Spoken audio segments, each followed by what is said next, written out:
Congressman Cop responds to VP Zara's protest against their committee's ruling on Yusek Lopez's extended detention. I think the proper remedy is for you to go to the court. Sir, I will go to court. Opo. Pero Oo, that is pero where- araw-araw, you are depriving a person of her liberty while I await.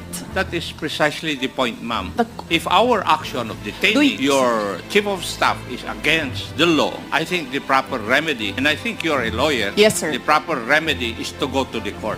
Sir, do you really want to show the Filipino people kung anong kaalaman ninyo sa batas? Ang sinasabi ko lang po ay sundin Oo. po natin yung batas Kaya dito nga, sa sir, House. sundin natin yung Kasi batas. nandito po kayo dito sa bahay ng Kongreso. Yes, sir. Madam Vice President, that is the decision of the committee. Yes, sir. Tinutulungan ko lang kayo, sir. Kasi napapahiya ang Pilipinas. Ganito ba ang House of Representatives? Tinutulungan ko lang kayo. Maraming salamat po, Madam Vice President.